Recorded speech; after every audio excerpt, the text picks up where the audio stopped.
Hello friends, welcome back to my channel Dastaan TV. हालांकि ये चैनल डीसी एक्सटेंडेड यूनिवर्स से रिलेटेड अपडेट्स देता है, लेकिन एक न्यूज़ थी मार्वल से रिलेटेड जो शायद डीसी फैंस के लिए भी थोड़ी इंपॉर्टेंट है। तो रिपोर्ट्स ये आ रही हैं कि हेनरी कैविल जो डीसी एक्सटेंडेड यूनिवर्स में सुपरमैन का रोल प्ले करते हैं, वो दरअसल एमसीयू को ज्वाइन कर रहे हैं।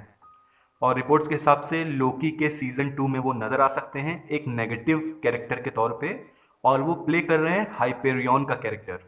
आई होप मैंने नाम इसका सही लिया है, क्योंकि मार्वल कॉमिक्स से मैं ज़्यादा जुड़ा हुआ नहीं हूँ, तो इसलिए मुझे ज़्यादा नॉलेज नहीं है मार्वल के बारे में।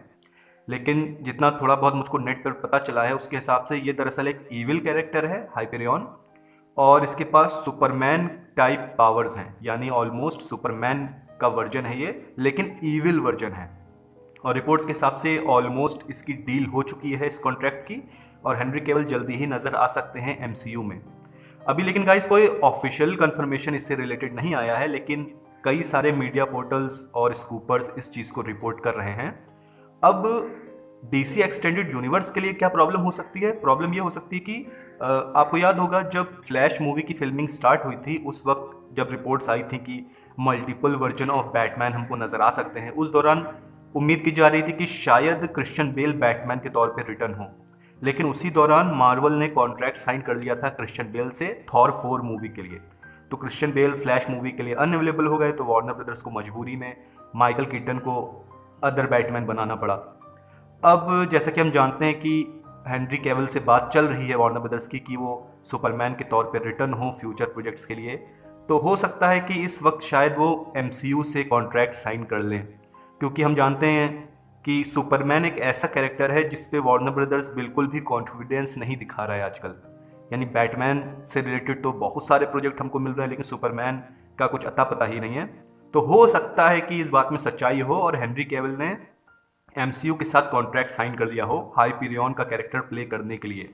एक और चीज़ गाइस, अगर ये कॉन्ट्रैक्ट एक्सक्लूसिव कॉन्ट्रैक्ट हुआ, यानी कि मान लीजिए मल्टीपल मूवीज या सीरीज के लिए उन्होंने कॉन्ट्रैक्ट साइन किया, प्लस एक एक्सक्लूसिव कॉन्ट्रैक्ट उन्होंने साइन किया, तो इसका मतलब वो किसी और फ्रेंचाइज में सुपर हीरो या सुपर विलन का रोल प्ले नहीं कर सकते।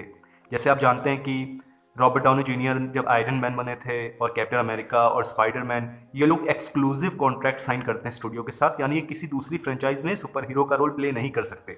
जो बड़े बड़े कैरेक्टर्स होते हैं उनके बारे में बता रहा हूँ।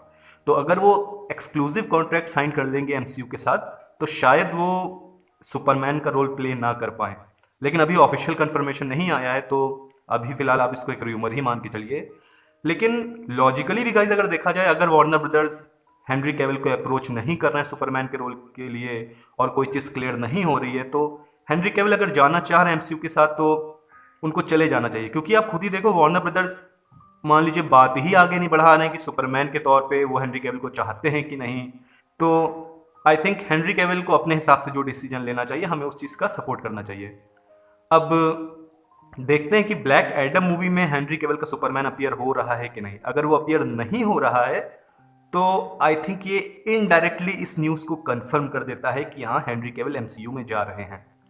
तो गाइज आपको क्या लगता है, क्या हेनरी कैविल एमसीयू को ज्वाइन कर सकते हैं? प्लीज़ कमेंट सेक्शन में ज़रूर बताइए, और हॉलीवुड अपडेट्स के लिए मेरे चैनल को सब्सक्राइब करिए।